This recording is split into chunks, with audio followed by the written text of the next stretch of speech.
December 28, 2024 శనివారం ఈరోజు మన ములకల్చీరు మార్కెట్లో ప్రైస్ అంటే ధరలు అనేది ఏ విధంగా వెళ్తున్నాయి మనం ఎవరిలో తెలుసుకుందామండి. నేనుతో పోల్చుకుంటే దిగుమతి ధర తగ్గిందా లేదు పెరిగిందా వీటిని ఎవరిలో మాట్లాడుకుందాం. సుత్తి సోదరులకి నీట్గా మ్యాటర్ చెప్పేసాను ఏంటంటే నేనుతో పోల్చుకుంటే దిగుమతి భారీగా వచ్చింది, భారీగా వచ్చింది. నేనుతో పోల్చుకుంటే 3 4 5 6 7 అంటాం కదా, నిన్న దాదాపు 3,000 4,000 పరిమితం అంటే ఈరోజు దానిపై 3 4 5 6 7 అంటే దీనికి రెట్టింపు కంటే రెట్టింపు వచ్చిందని స్టాక్ నా అభిప్రాయం అండి.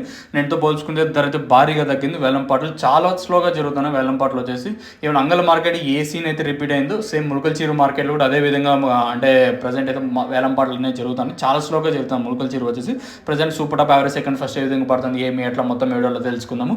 కేవలం 25 నుంచి 26 కిలోలు లెవెల్ బాక్సెస్ అంటే ములకల్చీరులో 27, 28, 29 ఉంటే ఈడు వచ్చేసి 25 నుంచి 26 కిలోలు. కొంచెం మీరు డిఫరెన్సెస్ అనేది అర్థం చేసుకుని పల్లాపులు ఫోన్ చేసి అన్న ములకల్చీరులో ఎన్ని కిలోలు ఉంటాయి, మదనపల్లి ఎన్ని ఉంటాయి, కోలార్ ఎన్ని ఉంటాయి ఒక్కసారి చెప్పినప్పుడు you should understand what I'm saying. ఇంకా ములకల్చీరులో ప్రజెంట్ 220 రూపాయలు సూపర్ టాపు, 4 గంటల 40 నిమిషాల వరకు 220 రూపాయలు. ఆ తర్వాత వేలంపాట్లు స్లో అయిన ఉండొచ్చు లేదా ఫాస్ట్ అయిన ఉండొచ్చు చెప్పలేము. 4 గంటల 40 నిమిషాల వరకు 220 రూపాయలు. మార్కెట్ అత్యధికంగా 200 లోపలే జరుగుతుంది ములకల్చీరు వచ్చేసి. చూద్దాం రెండు యాక్షన్లో ఏ విధంగా వేలంపాట్లు ఉండొచ్చు, ఫాస్ట్ ఉండొచ్చు, స్లో ఉండొచ్చు లేదా చూడాలి.